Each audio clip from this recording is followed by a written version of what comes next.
రవి ప్రకాష్ సిలికానాంధ్ర ఆసుపత్రి Kuchipudi super speciality వైద్య సేవలు పూర్తిగా ఉచితం. Congress party central election committee సమావేశం ఈ నెల 9వ తేదీన జరగబోతుంది. రాష్ట్ర ముఖ్యమంత్రి రేవంత్ రెడ్డి కూడా ఈ సమావేశానికి హాజరు కాబోతున్నారు. పెండింగ్ లో ఉన్నటువంటి 3 స్థానాలపై కాంగ్రెస్ అధిష్టానం తుది నిర్ణయం తీసుకోబోతుంది. ఈ నేపథ్యంలో కీలకమైన స్థానం ఖమ్మం మీదే అందరికి చూపు పడింది. మరి ఖమ్మం విషయంలో అధిష్టానం ఎలాంటి నిర్ణయం తీసుకోబోతుంది, అధిష్టానం దగ్గర ఎలాంటి ప్రపోజల్స్ ఉన్నాయి, మరి చాలా మంది అప్లై చేశారు. అందరితో పాటు కాంగ్రెస్ పార్టీ సీనియర్ నేత వి హనుమంతరావు కూడా ఖమ్మం స్థానంపై చూపు ఉంది ఆయనకి. ఆయన ఇప్పటికే ఖమ్మం స్థానం తనకి ఇవ్వాలని అధిష్టానాన్ని కోరారు. ఈ రోజు కూడా మరి ఢిల్లీలో ఉన్నారు.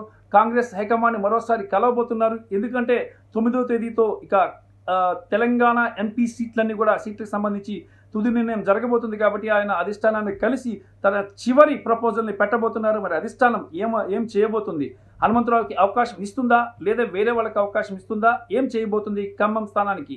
మరి ఈ అంశంపై మనతో మాట్లాడేందుకు హనుమంతరావు ఉన్నారు. హనుమంతరావు గారు, ఖమ్మం స్థానానికి సంబంధించి చాలా చర్చ జరుగుతుంది.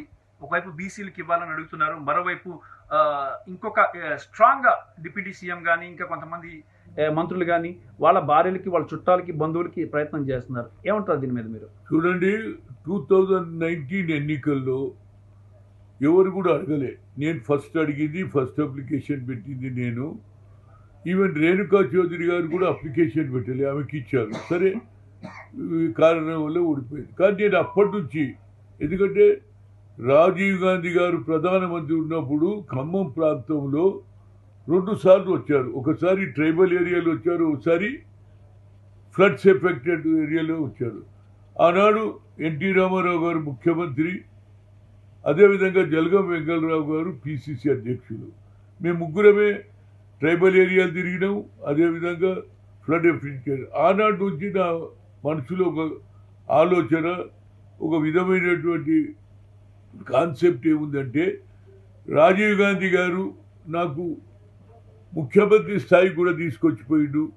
ఆయన ఆలోచన నా ప్రాంతంలో ఇంప్లిమెంట్, నేను 2 సార్లు రాజ్యసభలో ఉన్నారు, కానీ లోక్సభలో కూడా ఆయన వాసి ఇంపియాలి. ఆ ప్రాంతంలో గిరిజనులు, బడుగు బలైన వర్గాలు ఎక్కువ శాతంలో ఉన్నారు, అడవి ప్రాంతము కనుక ఆ ప్రాంతంలో రాజీవ్ గాంధీ ఆలోచనను ఇంప్లిమెంట్ చేయాలని గత 7-8 ఏళ్ల నుంచి అక్కడనే రాజీవ్ గాంధీ స్టాచ్యూ కూడా పెట్టడం జరిగింది. 7 ఇయర్స్ 6 ఇయర్స్ బ్యాక్. అప్పటి నుంచి ఇప్పటిదాకా నేను కంటిన్యూస్గా అక్కడ ఆల్ ఇండియా ప్రోగ్రాం కానీ, ఏది ఫేస్ టు ఫేస్ రైతులు కానీ, అదేవిధంగా మన పీపుల్ మార్చ్లో కూడా పార్టిసిపేట్ చేశా బట్టిది. అదేవిధంగా రేవంత్ రెడ్డి గారు పాదయాత్రలో పార్టిసిపేట్ చేశా. కంటిన్యూస్గా నేను తిరుగుతూనే ఉన్నా.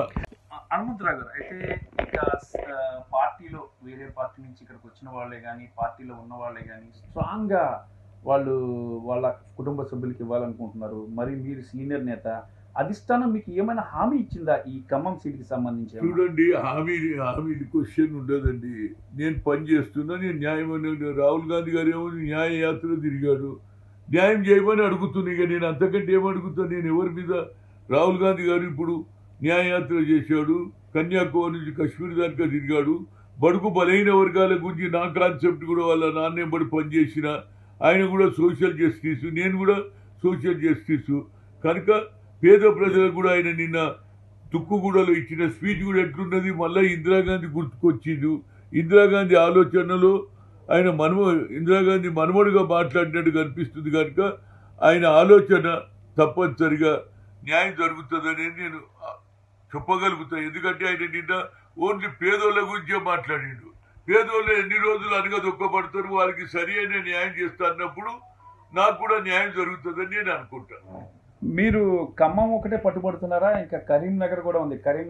నేను మొదటి నుంచి నేను ఎప్పుడు ఇక్కడ పనిచేసిన దగ్గర, కష్టం చేసిన దగ్గర పైసలు అడుగుతా, కానీ కష్టం చేసిన దగ్గర ఓడిస్తాడండి.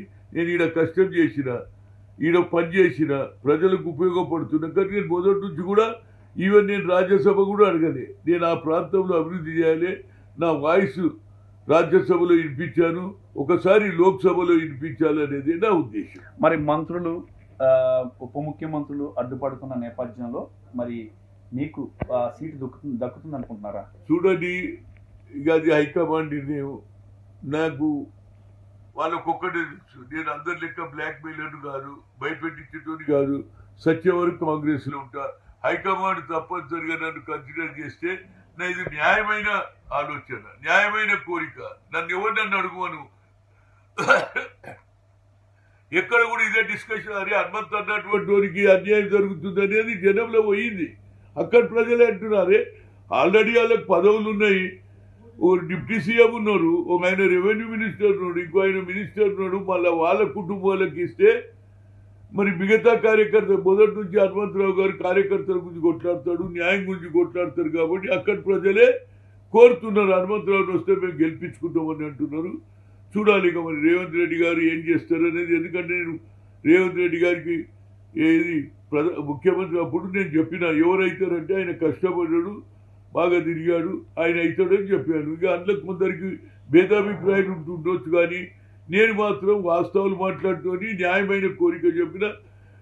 బట్టికేం తక్కువ చేయాలి. ఆయన కూడా డిప్యూటీ సీఎం అయ్యాడు. ఈ స్థాయికి వచ్చిందంటే అది కేవలం ఆయన ఆత్మవిశ్వాసం చేసుకుంటే తెలుస్తుంది. ఎందుకంటే మల్లు అనంతరాములు చనిపోయిన తర్వాత మల్లు అనంతరాముల పాత్ర, తమ్ముళ్ళ పాత్ర, వాళ్ళ అన్న చనిపోయినా వాళ్ళకి మల్లు రవికి టికెట్ ఇప్పించిన ఏది లోక్సభ నాగర్కర్నూలు. అదేవిధంగా ఈయన కూడా ఎమ్మెల్సీ ఇప్పించినారు లోకల్ బాడీలో.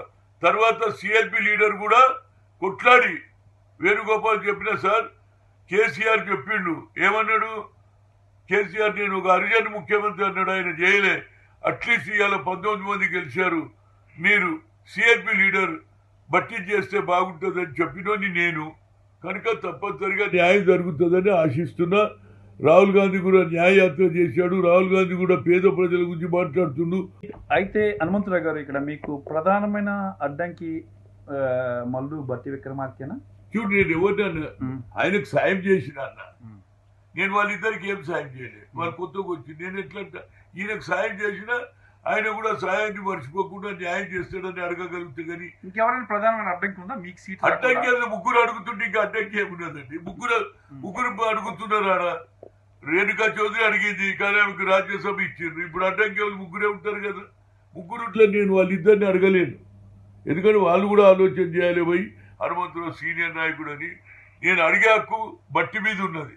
బట్టికి నేను అన్ని విధాలా సాయం చేసిన. నా తమ్ముడు అనుకున్నా, వాళ్ళ అన్నకు కూడా టికెట్ ఇచ్చిన. అదే మల్లు అనంతరాములు పాత్ర చనిపోయినా నేను పూర్తిగా నడిపించిన, ఆ కుటుంబానికి లాభం చేసిన, వాళ్ళ అన్నదమ్ములకు చేసిన. ఇక వారి మీద వారి అంతరాత్మ ఏమంటుందో అది చేస్తే బాగుంటుందని చెప్పగలుగుతా. కానీ నేను ఎవరిని అడగలేను, ఎవరి మీద నిందలు పోలేను. వాళ్ళు ఆలోచన చేయాలి. హైకమాండ్ ఇస్తే ఓకే, ఇవ్వకపోతే నేను కాంగ్రెస్ లో ఉంటా కదండి. కాంగ్రెస్ ని వదిలి వెళ్ళరా? నేను వేరే లెక్క I'm not a blackmailer. Up to death I will Congress. ఎన్ని ఏది అడ్డంకులు వచ్చినా, ఎన్ని ఇన్సల్ట్ అయినా నేను సత్య వరకు కాంగ్రెస్ లోనే ఉంటా. అది నా ధ్యేయం. నేను ఈ పార్టీలో వచ్చినాకనే నాకు గుర్తింపు వచ్చింది కనుక నేను పార్టీకి వెన్నుపోటు ఒడిచేటోని కాదు.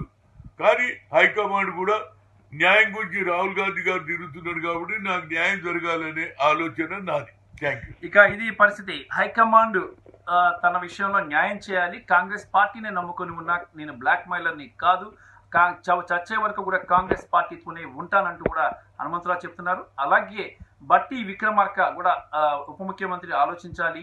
ఆయనకి చాలా హెల్ప్ చేశాను, సహాయం చేశాను ఆయన ఈ స్థాయికి రావడానికి. మల్లు అనంతరాముల పాత్ర కూడా తాను పోషించాలని చెప్పేసి హనుమంతరావు చెప్తున్నారు. రామకృష్ణ, RTV, న్యూఢిల్లీ.